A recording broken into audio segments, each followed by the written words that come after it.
Good afternoon, everyone. I'm Jim Hodges. I'm the president of McGuireWoods Consulting. We're happy to have you with us here today to hear a bit about the upcoming elections. Let me just offer a few words about who we are. McGuireWoods Consulting is a subsidiary of the McGuireWoods Law Firm. We have a national government affairs footprint that focuses on federal and state government affairs, grassroots communications and crisis management, education, and economic development. We have physical locations in Washington, D.C. and 8 states and provide bipartisan services to our clients. Today, you are going to hear from a group of McGuireWoods Consulting consultants about this election, including myself, Rob Wassinger, Mona Mahib, Tucker Martin, Edward Hill, and Scott Binkley. We have provided biographies of the presenters for you today. And let me just remind you, if you have questions, there in the chat box, you have an opportunity, I believe, to submit questions. And when we complete the discussion of the various elections, we will move into a session where we take a look at the questions you have. So please submit those as you hear the presentations, or at the end, if you'll submit those, we will try to get to them before the end of the presentation. I'll also mention to you that we record these sessions. In the event you leave, or in the event you have someone that you think would like to hear this, the recorded session will be available for presentation at a future date. So first, we're going to turn to a 15-minute discussion of the presidential elections with myself and Rob Wassinger. Rob, we're a couple of weeks out from the election. You obviously are very close to President Trump. You were heavily involved in the 2016 election. You're a key part of the team that was successful in winning that election in an upset. Talk to me and talk to the group for a few minutes about how 2020 compares to 2016. Good. Yeah, no, thanks for that introduction, Governor, and good to be with you again on this conference. There are a lot of similarities, and right now, kind of as I think you see the full impact of some of the scandals with Joe Biden and his son kind of matriculating out to voters, that gap that he had built has been narrowing. I think and I can't say this definitively, but in a lot of the marginal states and the swing states that we've focused on in 16 and obviously in 2020, because those states never really change. His gap now in those states, and a lot of those states, is quite frankly less than Hillary Clinton's gap. And our underpolling that we've discussed before seems to be verified in a couple of ways. One is the models that a lot of the national polls use haven't changed demonstrably in order to capture our voters, and also the evidence indicates that we've done much better with new voter registrations than Democrats have in a lot of these key places. Florida is looking very good right now. North Carolina with some of the scandals on the Senate side has tightened up as well. I was talking to my good friend Branstad, who ran Iowa for us last cycle. He said the reverberations from our campaign in Iowa have been so good that we're capturing support out of Minnesota. So it remains to us, like with the gaps being what they were in 16, what they are now in 2020, it remains for us to break through the blue wall somewhere, right? So Wisconsin, Minnesota, Michigan, Pennsylvania, and I think they're all in play, quite frankly. And James's work in that Senate race has been incredible. And so I think there's some big expectations there. It's, that's where we are. It's kind of the same spot we were in 2016. And I think there's a lot of confidence. Of course, we're looking forward to the debate tonight. But there's my quick overview, Governor.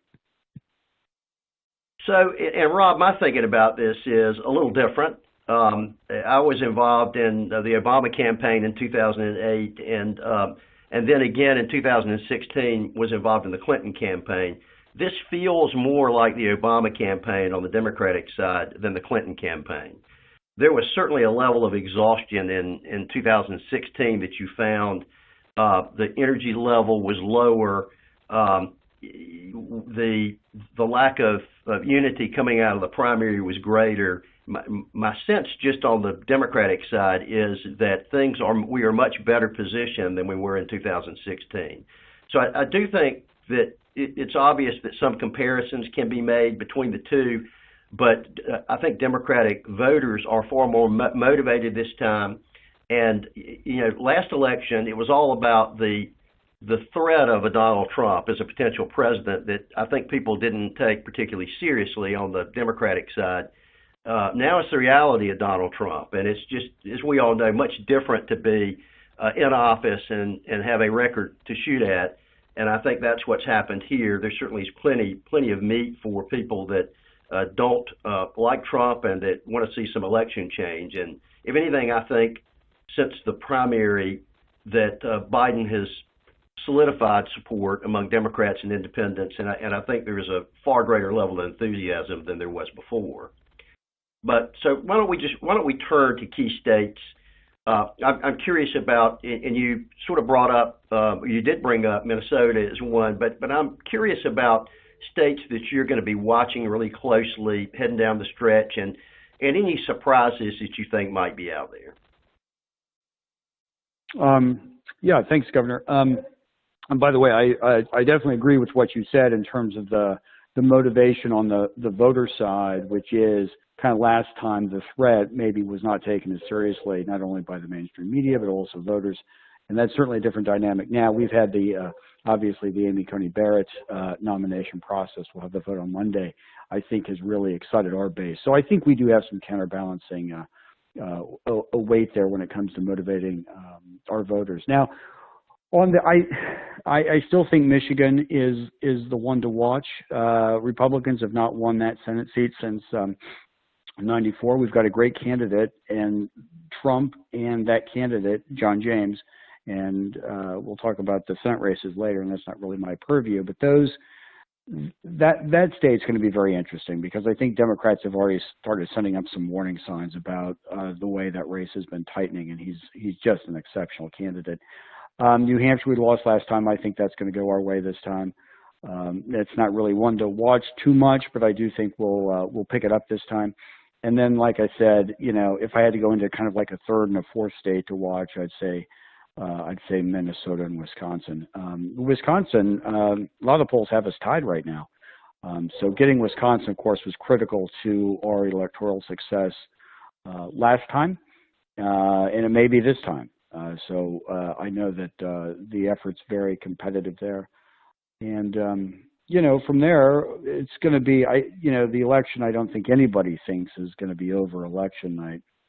And, a lot of these court cases on ballots and ballot security and countersigning and all of that have generally gone towards the Republicans in a lot of these races. So I think there's more confidence there on that side for us as well. So that's my kind of quick synopsis. I mean, the states are always kind of the same. It's just the margins that we're talking about here, and the margins this time are, they've tightened a lot the last 2 weeks, which I think benefits Team Trump. Governor? Yeah, Rob. So I think you may be right about it taking several days to unwind the election, dependent upon what happens with a couple of key states. I mean, obviously, if Biden wins a state like Florida, I think a lot of the air is out of the balloon in terms of challenges to the authenticity of the election. So to me, it all depends upon whether or not a Biden election is one that gets a little over 270 or it's one that moves into the 300s in electoral college votes. Because I just think the desire to relitigate the outcome of some of these elections will be less if it's a substantial electoral college victory, and that really is going to be the key. So I feel pretty good. I've got to say, some polling came out yesterday about Pennsylvania, and generally speaking, it stayed pretty sturdy, somewhere in the 6 to 9 point range. And I'm feeling really good about that. You and I are kind of opposite about Michigan and Wisconsin. I still feel like those, as last time, I think as Wisconsin goes, so does Pennsylvania and Michigan. And my own view is that those three are in pretty good shape right now, outside of the margin for error. On our last call when we talked about this, I said, and I continue to believe, that Arizona is going to be a Democratic pickup this time. And that will be a significant change given the history of Arizona as a place that has voted Republican since, I think, Bill Clinton's first election that he ran for back in the 90s. So that would be a significant change. Now, if this is going to be a tidal wave election, if you're going to see a blue wave across the country, obviously the first signs of that will be a win in Florida, a win in North Carolina. I still think and possibly a win in Ohio. I mean, I think those are three that I'd watch very closely that would be impacted by whether this is a huge wave for Democrats. Georgia is one that people talk about longingly. I think that's less likely. It would be a wave of historic proportions if Georgia were one, but I think that is going to be close, and that Georgia is getting closer in terms of the demographics, the things that Democrats need to be successful in elections. So that's sort of my synopsis of where we are now. I'm feeling pretty good heading down the stretch for Team Biden. Let's talk about polls. You and I both referenced that. Do you think they're missing anything? I mean, last time, obviously, you were one who were dead on in saying that the pollsters were missing something in key states, but what are they missing this time around? Well, kind of what we mentioned a little bit, or talked about a little bit earlier, I think the new voter registrations, which don't normally get picked up because when you go out and poll, you're usually, I mean, if you want a legitimate poll, you're hitting known voters, 404 voters, people that you know are going to show up on election day, kind of no matter what. And I think that, that model missed a lot of our support last time because we motivated people that were registered, or maybe people that hadn't been registered who decided to register and vote for the first time. And so a lot of the underpolling that we feel exists this time too, which we think is more exaggerated than it was last time, misses those guys. So people, and the new voter registration, the evidence is very much trending in our direction on that. So those people are all missed. So that's, whatever margins those are automatically underpolling. And like I said, I think, kind of, with the tone and tenor of the national debate at times, especially over the last year and a half, I think there's probably some hesitancy for polling respondents to answer totally truthfully on some of these things. So, and there's evidence of that, of course, last time, which, like I said, we feel is exaggerated this time. So I'd say those two elements contribute to it. And so to the extent that our gap with Biden is less than what it was with Hillary, we see those as, the real areas of opportunity. But I mean, so that's what I think is generally missing, those two things. And honestly, it's going to be hard for any pollster to really pick those up. I mentioned on the last call we did, in 2016, there were over 900 polls that were conducted that were then made available to the public. And of those 900 polls, 897 called Hillary Clinton the winner, and 3 called us the winner. So, I think the history, the trends, and the evidence is there that continues to exist. Governor? Yeah, look, I think it's a legitimate comment that the pollsters missed things last time. They certainly underestimated the number of the passion and energy of Trump supporters, particularly in those states that you referenced, the success he had, particularly with blue-collar voters. I mean, all those are things that were missed. I tend to think pollsters overcompensate in the following election for things that happened in the last, and I'm curious as to whether or not they have, in their secret sauce, have tried to remedy that by perhaps being a little more conservative in their polling in terms of those voters that showed up in record numbers in 2016. I don't know that we'll know that till election night, but I think they're certainly cognizant of the problem that they had and have tried to make adjustments. Whether or not there are, these unknown voters out there that they aren't sampling, they're going to show up in record numbers, I guess we're going to find out on election night. The one thing I would watch, Rob, and I get this anecdotally just from watching my 20-plus-year-old kids, is the energy with younger voters this time around. We always talk about how younger voters are going to show up in record numbers. They never have, at least during my voting lifetime. But this time around, I have seen a level of engagement with younger voters that I haven't seen in past elections. And I'll be curious as to whether or not we see some bump up in performance among young voters. If that happens, then I think that's a net plus for Biden. Now, final question, because we're about to run out of time. Let's talk about the message, the debate tonight and the message for the last couple of weeks of the campaign. I mean, you're a strategist and you were very involved and you also are someone that the Trump campaign seeks out for advice. Let's talk a little bit about what the advice you have to the president for the last couple of weeks of the campaign. Well, we're going to be, you talked a little bit on the phone earlier about the ACB nomination, which goes on Monday, which was, you know, just kind of an amazing tour de force politically for Republicans with, you know, I think Democrats basically folding up their tent and going home. We rolled through that confirmation process. You know, the ABA came in and supported ACB. I think that alone, because Republican voters are, I would say, generally more attuned to Supreme Court nominations than Democrat voters based on just kind of the last 40 years. So Republican voters have constantly been told the court's important, the court's important. In fact, we were struggling very substantially with evangelical voters in 2016, and we won them over with the argument on the courts. They're like, yeah, well, you know, maybe he's a little too rude, maybe he's a little too gruff, maybe he's mean, but man, we need him so we can win the courts back.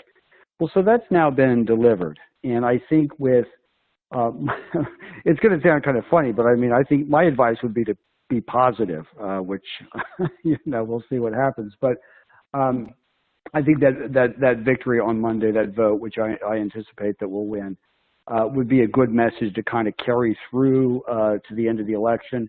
Obviously, we've got a great record on tax cuts, economic growth prior to the pandemic, good unemployment numbers. I mean, I think those are all good things to finish on. I think you're going to definitely see more on Joe Biden and his bagman, his son Hunter, and he's probably going to get emphasized in the debate tonight, would be my guess. And I think Trump's performance in the debate tonight will be radically different than what you saw last time. He had adopted a strategy, clearly. I mean, it's easy to second guess it now. In hindsight, it's always 2020. He'd adopted a strategy to rattle him and see if he could get some, you know, get him to break, and it didn't work.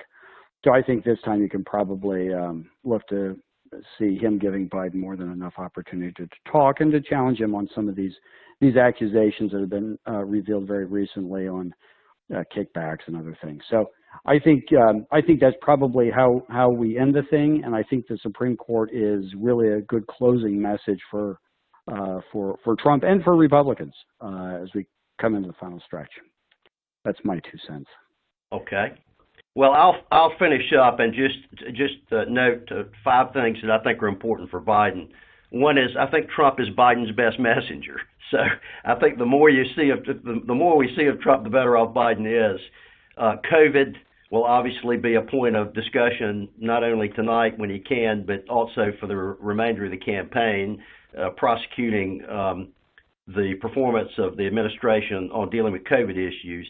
I think voters are just exhausted. I think that Biden is going to play up the fact that the voters of both parties are pretty exhausted from the last 4 years, and they are yearning for someone who is more collaborative and will exhaust them a bit less. I think that'll be a discussion point for the last couple of weeks. And then I think they'll continue to zero in on some of the president's tax issues that he has, and try to undermine the view that the president was a successful businessman, getting back to some of the New York Times stories on that. That will be a focal point as well for the last couple of weeks. So that's Rob and I will be available to answer questions later, but we wanted to turn right now to a discussion on the federal side of elections to our colleagues Tucker Martin and Mona Mahib. Tucker, Mona? Sure. Governor, thank you very much. Rob, thank you very much. As always, very illuminating conversation. So really appreciate the two of you. Tucker and I are pleased to be talking about the race for the U.S. Senate. And so I'll start off and talk about what the state of play of the Senate is right now. As folks know, a third of the Senate is up this fall. And the breakdown right now is there are 53 Republicans. There are 45 Democrats and 2 independents, Angus King and Bernie Sanders, who both caucus. So for all intents and purposes, the breakdown right now is 53-47. So with a third of the Senate up, the map really, I think, favors the Democrats, and I'll explain. First of all, the Democrats need 3 to 4 seats to take control of the majority, and that would be contingent on the Democrats holding all of their seats, which we'll talk about a little bit, plus 3 if you have Kamala Harris as the vice president being the tiebreaker, or for regardless of what happens in the White House. There are 12 Democratic seats that are up, incumbents that are up for re-election, and 23 Republicans. And as I said, the map really, I think, favors the Democrats. The Democrats feel incredibly strong about the majority of their map. So probably 10 of those 12 are in solid Democratic hands. There are 2 that we'll talk about: the Michigan race, which Rob always loves to talk to us about, and the Alabama race.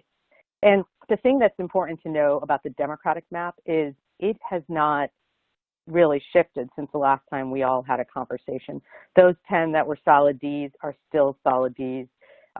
Gary Peters, the Democrat in Michigan, is still very much a lean Democrat, so we feel good about that. Obviously, the hardest race for the Democrats is holding on to the Alabama race for Senator Jones against Mr. Tuberville. And also, the piece about Alabama, of course, is that the president is consistently up by 20 points, so hard to tackle that.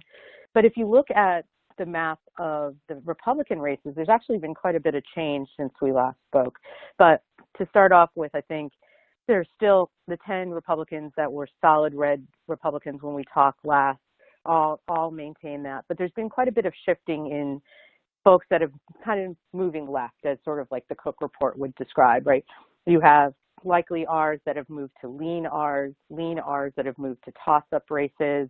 And so it's been pretty exciting on the Senate part. Obviously, a lot of enthusiasm on the Democrats by the volume of money that is going not only in a couple of the toss-up races, but really donors, I think, have really helped expand the map in terms of folks that to be looked at. So it's, it's a very competitive map. We're going to focus our time today talking about some of the toss-up races. But before we do that, Tucker, I thought I'd get your thoughts. You're a political operative expert, and you've worked on a ton of races. I'm curious to get your thoughts on the Senate map.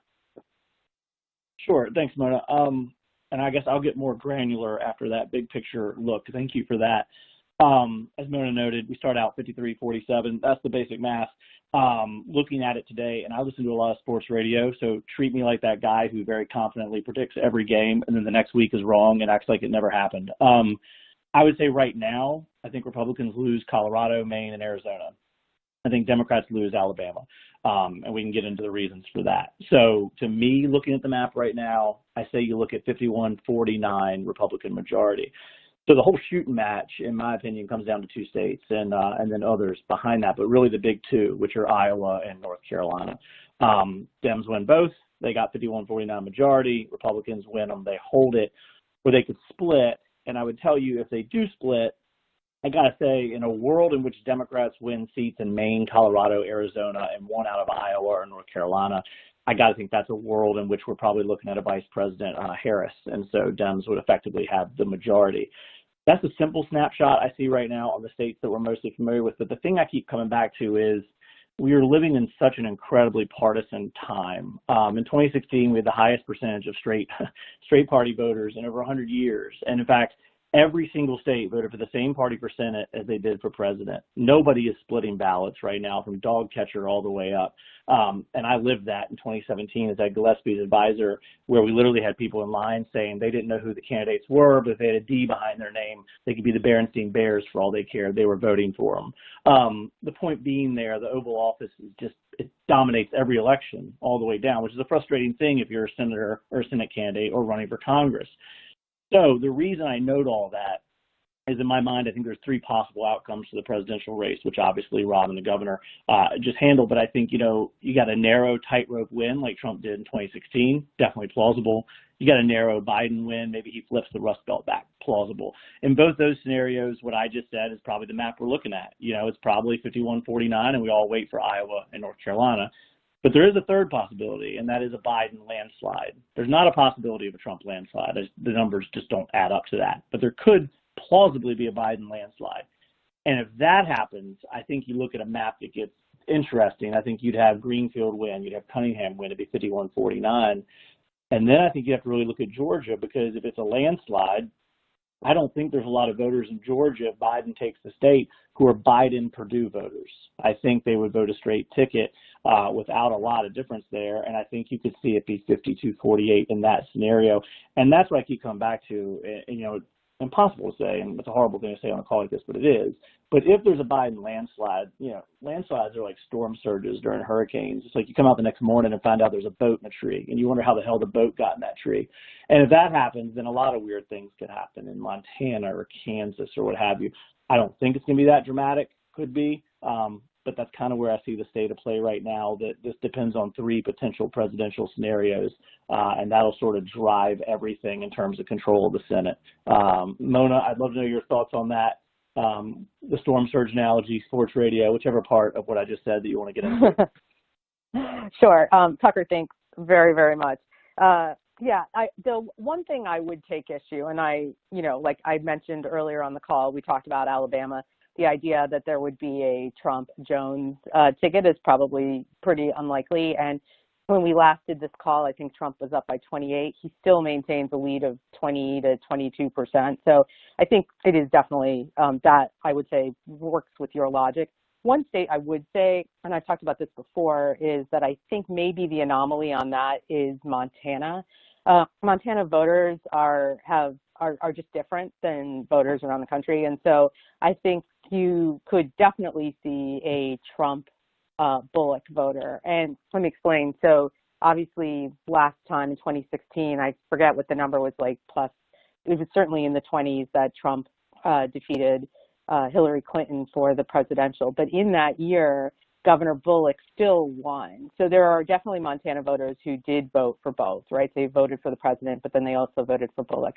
And the candidate that we have in Montana is like the dream DSCC candidate, right? You have Steve Bullock, incredibly popular attorney general, incredibly popular governor, who's done a pretty admirable job navigating the COVID as the chief executive of the state. And he is exactly the right candidate who could take on Daines, who's the incumbent Republican. So that is the only state that I think I might push back a little bit to say that we definitely could see split voters. But, Biden is not down. I mean, obviously it's Montana, it's a tough state for the Democrats, but it's not in the 20s like it was 4 years ago. I think the last time I looked at the numbers, it was barely double digits. So I think there's a real shot there. So that's the one race in particular. Look, I think, when we last did this call, Arizona was the only Republican incumbent who leaned D. That's McSally. We now have two. Gardner has been moved in, Colorado's been moved into the lean Democrat.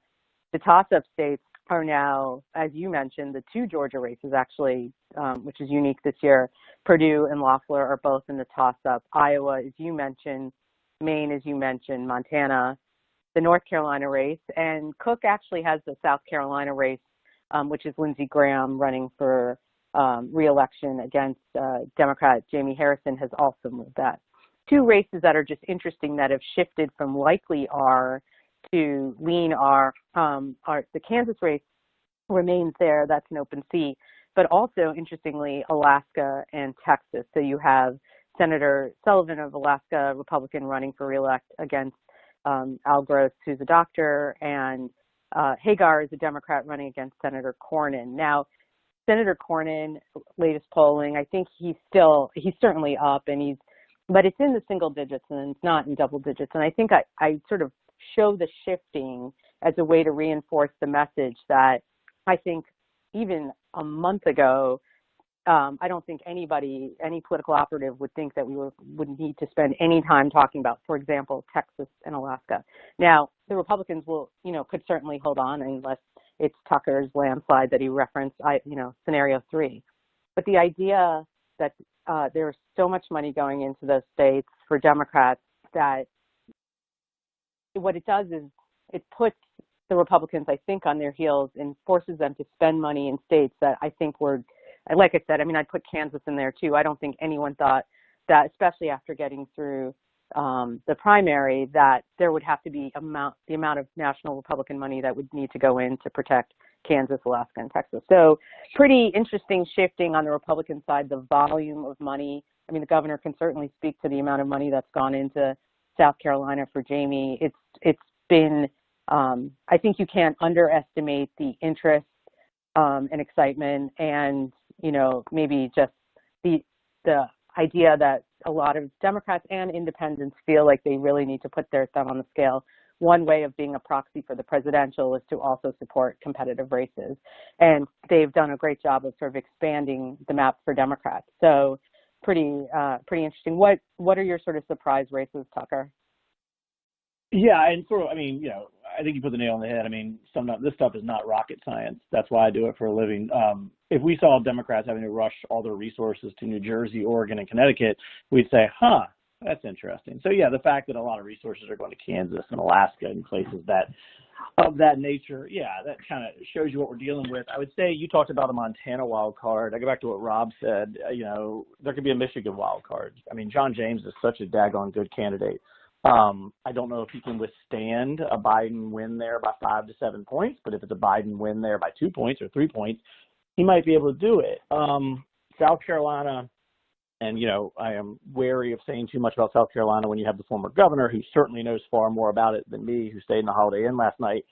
I don't know. I just feel like Harrison feels like the Beto of the cycle and that there's a ceiling and that people may look back and think, you know what, we could have used a little bit of that money somewhere else. But I go back to, and it's the fascinating thing in this race, are there going to be any ticket splitters this year? Is this going to be a 2016 again? Are we going to see any state vote for a senator of a different party than their choice for president? And that's the entire ball game right there. Because frankly, I'd like to see it. It's a lot more interesting when people split their ballots and you get some, different outcomes. And I'll say this, obviously they can't admit it and they won't say it, but sitting down in Georgia, you got 2 Senate races. The special election down there, whether you're Kelly Loeffler or Doug Collins, look, you quietly want Biden to win because that means Democratic enthusiasm is going to plummet. You're going to have a runoff in January because that's a jungle primary. And you know what? You're probably going to get through. Now, these are things that they can't say out loud, and probably when they say it in their own head, they tell their mind to stop. But that race will be largely dependent on the presidential outcome because you're just talking about voter enthusiasm in January. So that's where I go back to, will we see any ticket split, or will this thing follow the presidential race just like everything seemingly has for the last 4 years? It's all been driven by the Oval Office. Great, Tucker, I think that's right. One thing, and I want to be sure to toss over to our friends in the House, and we can talk more about the Q&A. So I think if there is a switch in the majority, there'll be a lot of interest in sort of what then do the Democrats govern on. And I think, Chuck Schumer would say the number one thing that is a priority for him is getting the majority. So he's focused on the November elections. Obviously, there's Supreme Court negotiations that Rob was talking about, all of that's happening now. But, hard not to look ahead in terms of what that means on the policy side for what Democrats will do.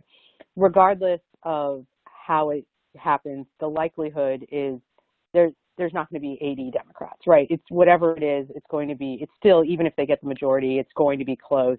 It's going to be important to do consensus building on both sides of the aisle. And so to think about what that agenda might look like, I mean, I think the number one thing the Democrats in the Senate will look to is sort of a, you know, a real COVID response kind of modeled off of the House passed HEROES Act. That'll include testing, contract tracing, support of long-term care industry, funding to state and local governments, which has been a piece that's been sort of left out of the discussion.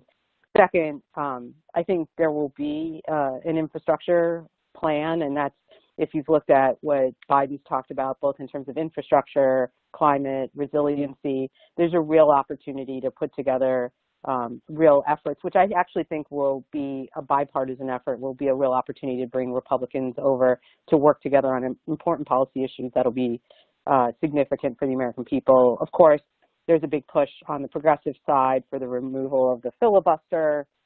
Most of the candidates and incumbents are putting forth the right messaging, which is we want to try to figure out how to work together. I don't, while there may be some that on the super left that want to sort of throw the bomb and get rid of the filibuster, I think folks who will be in office in January on the Democratic side will certainly try to figure out a way to actually make the Senate function and work together on that. So whatever happens, it'll be incredibly close. And the one piece I'll say before we turn it over is we have to remember that if it is Vice President Biden as the president, he very much is a creature of the Senate and spent a long time in the Senate. And much to the chagrin of a lot of folks on the left, worked in a very bipartisan way and had a lot of allies on the Republican side. So I think the thought, while there certainly will be lots of thoughts from people all across the spectrum, including the left, I think Biden's instinct, and I can't say for sure, but his instinct will be to revert back to his Senate experience and try to find opportunities for big policy areas where there can be a bipartisan effort of working together and moving forward. So we'll see what happens. Happy to take questions at the end. Tucker, before we toss, did you have anything else you want to add on the Senate? No, I think I trust you to describe better than me what will happen on the policy front. I'm more interested in the campaign. I'm good. No, of course. And so I think you can hear it here first. Both the Republican and Democrat are bullish on the Democrats taking the Senate. So you heard it here first. But regardless, it's going to be close. And like Tucker said, he'll disavow anything he said on November 4th. So really happy to be part of it. And now I'm thrilled to throw this conversation over to Scott Binkley and Edward Hill, who are going to talk about the U.S. House of Representatives and what is happening there. So Scott and Edward. Thanks, Mona and Tucker. Really appreciate your comments on the Senate. On the House side, I don't think much has changed since we spoke last. I would say the GOP outlook is looking even grimmer. They would need to net about 17 seats, and they're really looking to possibly pick up 5. But they're really struggling to even pick up any seats, and especially in some of the conservative districts like Oklahoma and South Carolina. With the Democrats' massive fundraising advantage, as well as the Republicans' recruitment struggles, the Dems believe there's a slim possibility that they won't lose any incumbents.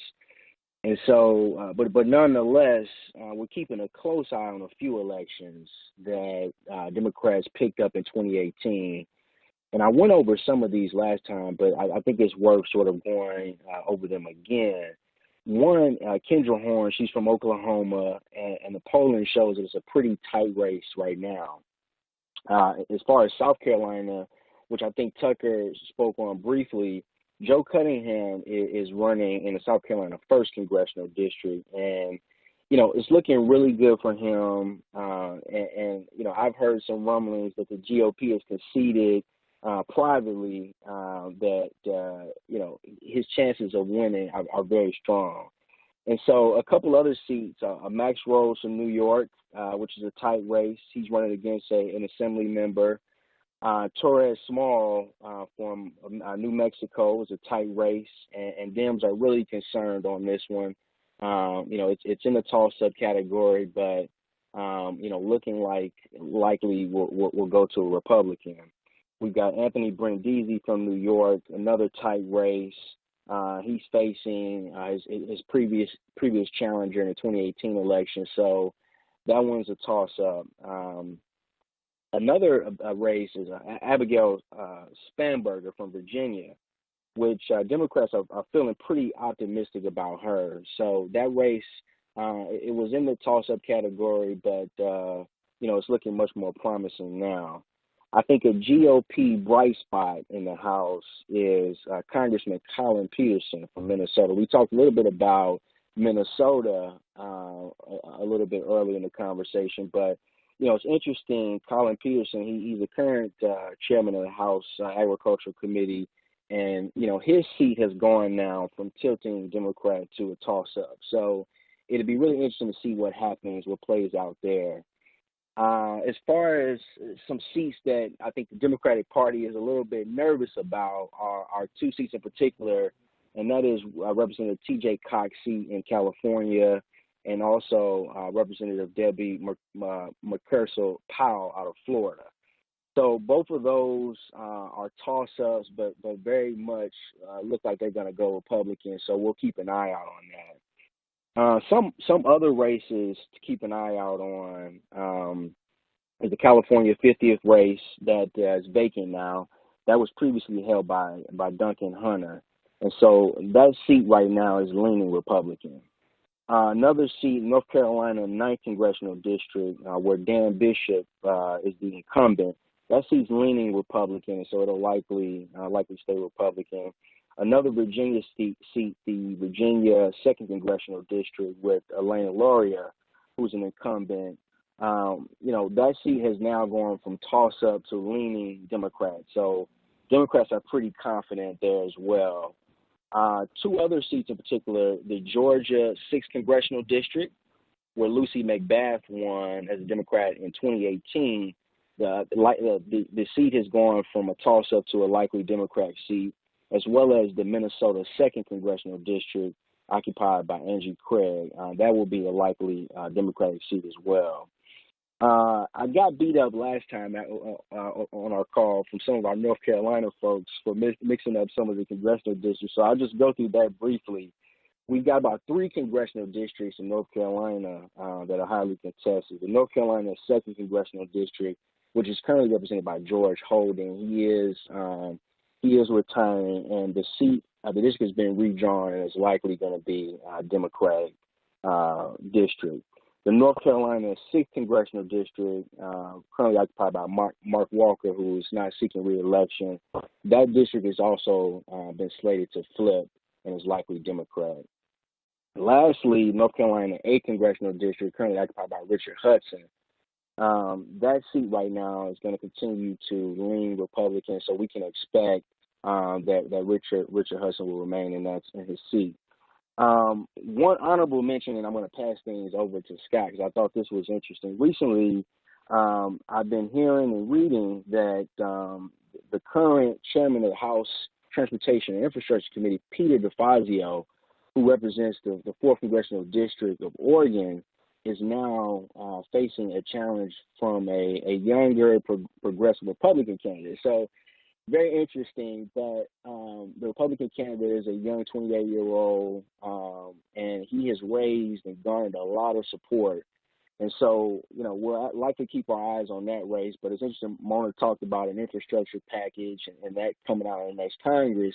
So this sort of puts a spin on things. And so very interesting and very interested to see where this race goes and what happens with Congressman DeFazio. And so with that, Scott, would love to turn things over to you to hear more about your perspective on the House Republican races. Hey, thanks, Edward, and thanks everyone who came before me, and thanks for everyone who's joined the call here. Edward laid it out very well, and I think that congressional Republicans would agree that the terrain remains difficult. However, I think they would also argue that they've gained momentum since we've last spoken and since through the fall and since the summer. And as with all elections, they will tighten. However, if you look at the generic congressional ballot, right now we stand at with most reporting agencies saying Democrat +7 district. And in July, we were seeing D +11. So you've seen a little bit of tightening, as Rob mentioned, with the presidential race. To put that in perspective, in 2010, though, when we saw the Republican wave, it was an R +6.8, so almost the exact opposite of what we saw there. But to further Edward's laying of the groundwork here. So right now, if you look at the RCP, Real Clear Politics average of polls, you've got about 215 safe Democrat seats. That includes incumbents. That includes lean Dem seats. There are about 186 lean GOP and safe GOP seats. That means that there are 34 toss-ups and 218 are needed for majority. So if you look at that, you've got 215 Democrat seats that are likely Dem or lean Dem and 34 open. Obviously, it's an uphill battle for Republicans to try to win back the House. But I did want to point out a couple of specifics and take issue with a couple of the races that Edward raised. I think that if you go back to what Rob mentioned about polling, you've got a disparity between what Edward has mentioned as far as the public polling and what the GOP campaigns are taking into account on the Trump voters. And so if you look back at South Carolina 1, Rep. Joe Cunningham, just a few days ago, October 19th, Nancy Mace's campaign released an internal poll that had her up 2 points. So certainly not one that the GOP has conceded.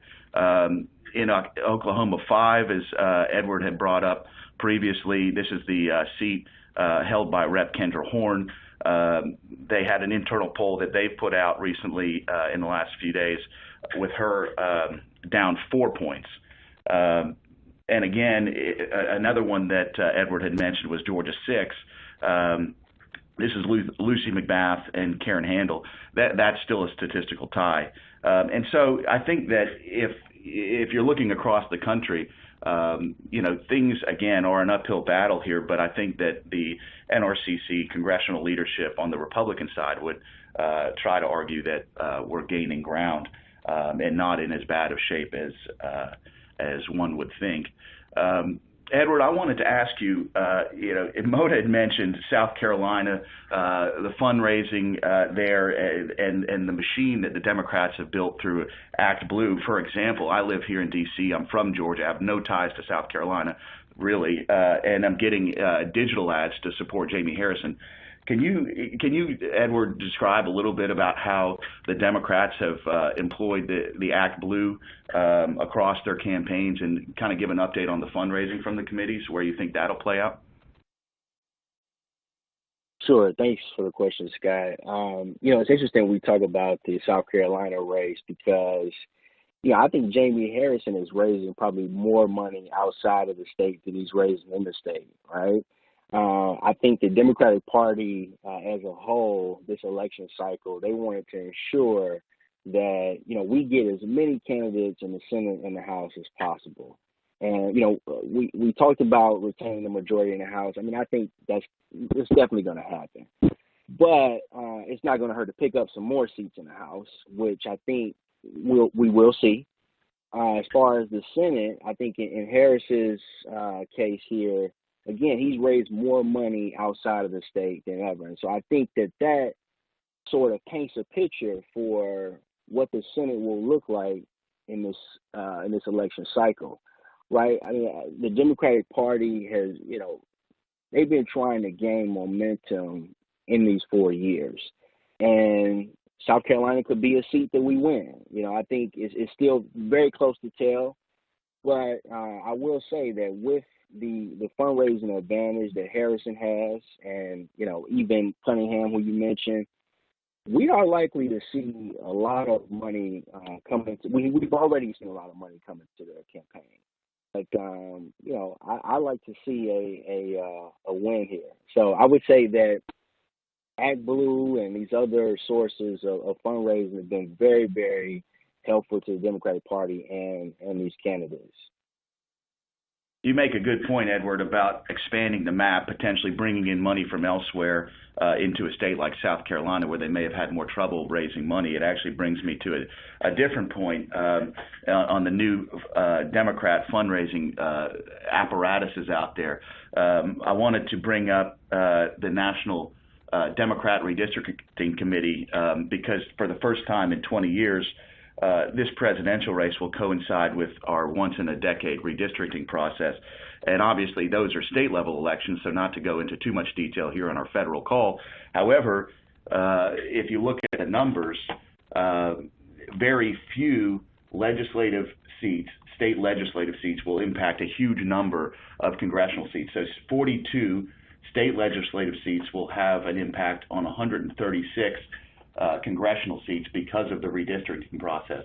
And so if you look at the map on these state legislatures that will control the redistricting process, we have competitive chambers in Minnesota, Wisconsin, Iowa, Nebraska, Kansas, Texas, Florida, Georgia, North Carolina, Ohio, Pennsylvania, and New York. And all of these states, the thing that they have in common are that the congressional districts are approved by the legislature in each of these states. And in all of these states, you have 115 Trump-won Democrat-held districts and 50 Clinton-won Republican-held districts. And I raise this just in that it's important to remember that these are, the biggest races, the biggest chambers that not many folks are talking about right now, but will have a bearing on the congressional makeup for the next decade.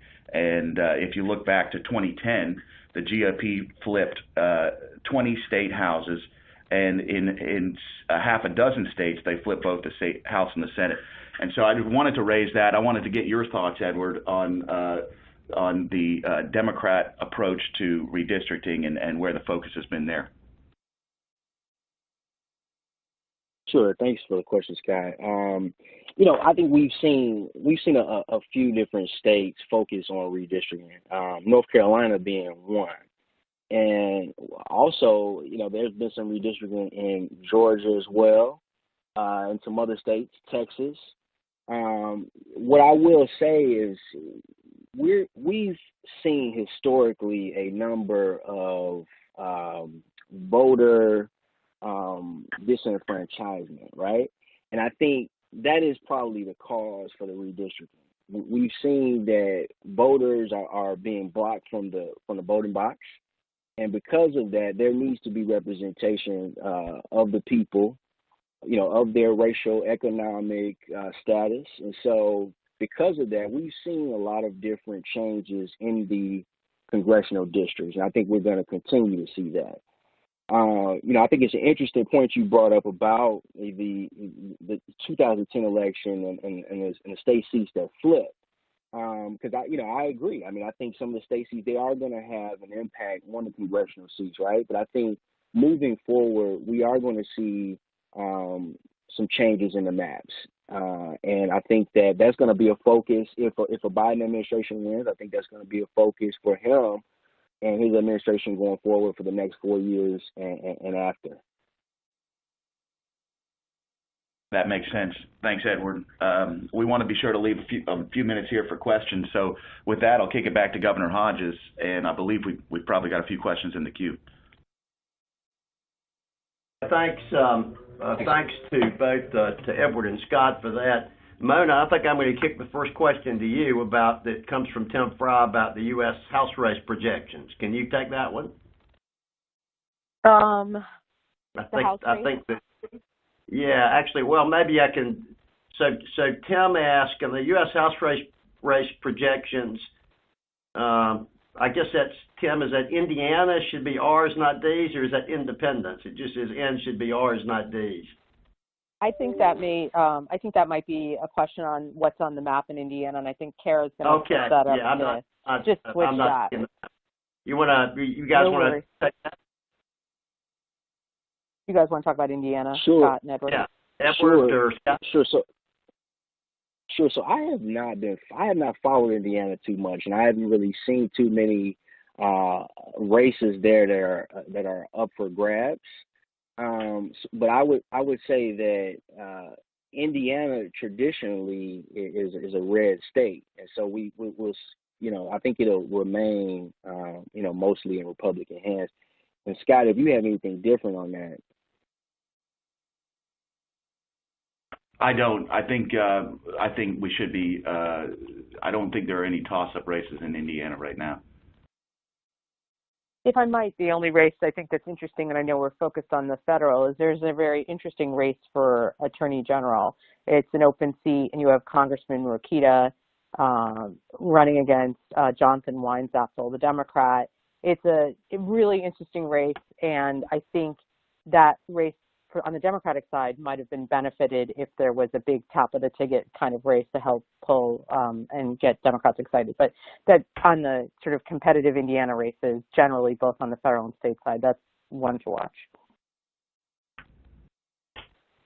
Okay, I had someone actually email me a question, and it was about on the Democratic and Republican side some cabinet predictions. Now I'll toss out a few on the Democratic side, and then ask my colleagues to share some thoughts. Obviously, Elizabeth Warren is a hot name among many for Treasury or for AG. A person to watch is Gina Raimondo, the governor of Rhode Island, who I know Mona and I have worked closely with and have a great admiration for her. And Susan Rice is another. I mean, there are plenty others on the list, but Susan Rice is one that is frequently mentioned for state and was a finalist in the VP contest. Any other thoughts on Democrats, and then we can turn to a potential second Trump term? How about other Democratic names from our colleagues? Sure. I think some of the other Democrats, you're seeing as it relates to state, Susan Rice is super popular on the Democratic side. It'll just, there may be, just given her history, maybe some challenges. So it depends on how sort of loyalty versus the willingness to take on a fight. That might be challenging, although she is tremendous. Another big name at state we've heard is Chris Coons, who is the U.S. Senator who's actually up for re-election this November. And, it's a Democratic governor in that state, so that's a seat that could potentially stay safely in Democratic hands. Also, I think as a former senator, the likelihood of a very combative Senate confirmation is pretty unlikely. But you had a number of mayors across the country that have been very, very active, so you may see some big city names on some of the more traditional municipal type races, whether it's DOT or HUD, for example.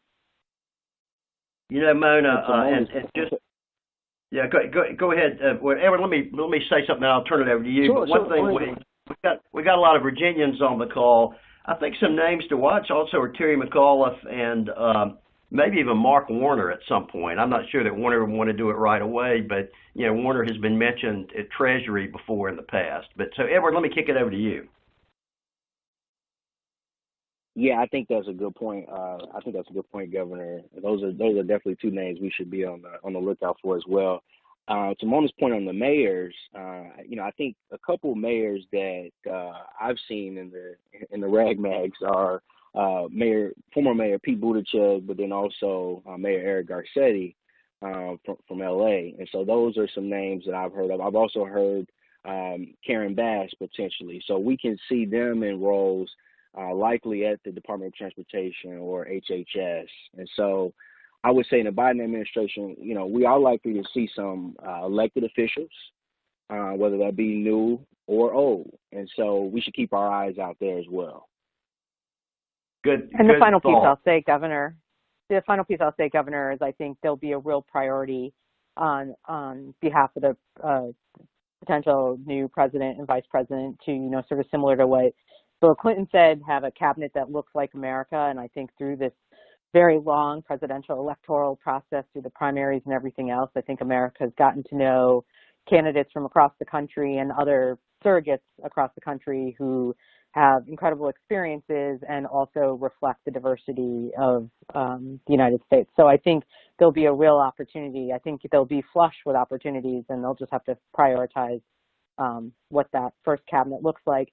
The thing that I think that is important to remember is that first year is going to be when there's a big push, particularly if there's a Democratic Senate. But all the legislative push will be critical. So he's going to want to come, the president's going to want to come out of President Biden at that point would want to come out of the gates ablazing. So really interesting, a lot of potential legislative activity, which of course is important to a lot of the folks on this call, is what does it look like?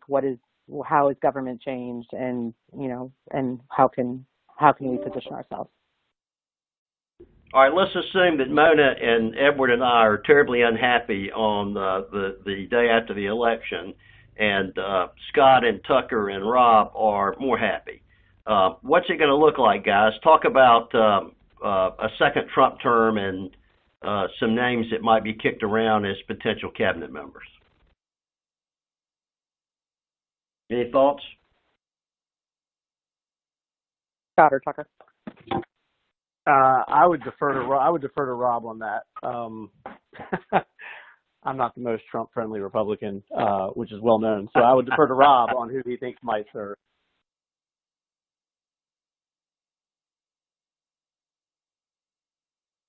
We may have lost Rob. I know he had to head to something else. But Scott, any particular thoughts? I know you've worked a lot with governors and attorneys general and lieutenant governors on the Republican side. Have you got any names that you would suggest people watch? Sure. I think that my gut would tell me that if Trump wins another term, he would probably be more emboldened to bring in more folks that are even tighter to him, and so you may see a few of the folks around him that have been less than effusive in their praise of him over the past year, being swapped out with some of his core compatriots. That's my only thought there. I think it's been less reported. I think there's been a lot of measuring of the drapes on the Biden side, and a lot of the, as Edward mentioned, a lot of the local D.C. rags have been speculating about who Biden might pick, and have seen all of the names that you guys have put forward. But, I think that because all of the chatter in class here in D.C. assumes a Biden win, there's been less of that on our side. Yeah, and I think with Tucker, too, I think the nature of the exercise is a little difficult. I mean, let's just be honest here. If you're forecasting a Biden presidency, it's a traditional exercise, and you're looking at who would fit which post. I think everybody's learned that you cannot forecast anything about a Trump presidency or a Trump second term. It's a complete wild card. So it's almost like chess versus checkers in two completely different exercises here. I got no idea who the guy will pick. I'm guessing he doesn't know who he would pick. Well, and the other piece is, I think the one thing to know just generally about the Biden campaign is I think they've been, sort of very thoughtful about sort of their whole process, but I think they've also learned the lessons of the past. And so I think very much you'll see the last 12 days or so, there's no let up of their foot off the gas. They saw what happened the last time. I think also there was a very pronounced, which is certainly allowable, but there was a very pronounced transition effort. And I think while there's definitely all the papers and stuff in town are sort of speculating, you'll see nothing coming out of the Biden campaign. I think they're very smart to keep their eye focused on the presidential elections. And then if they become president, there will be much more of that sort of, happy hour discussion over who, what. I think they're trying very hard to not, as Tucker said, measure the drapes, get out in front. I think they, for themselves, are trying to stay focused on the election. We've learned the lessons of the past. You got to win first. Well, I imagine they've already promised the Treasury Secretary to 5 different people, so that's going to be hard to deal with if they're like any prior campaigns. Well, look, thanks. We've run over just a couple of minutes. I think we've resolved all the questions that we had. As always, if you have any specific questions for the panelists, please feel free to email us. As I mentioned earlier, we will have a recording of this presentation. Likewise, we plan on doing a session in the near future on state elections that will be coming up. And we also will have a post-election analysis where we have a chance to judge how accurate all of us were in our predictions. At that time, we'll try to talk issues as well about probably in more detail about cabinet slots and about issues that are coming up. thanks for being with us today. We appreciate it. We always enjoy doing these events. And to Kara Hunt, thanks. And to all of our panelists, I appreciate your being with us. Good afternoon. Thanks, Governor. Thanks, Governor.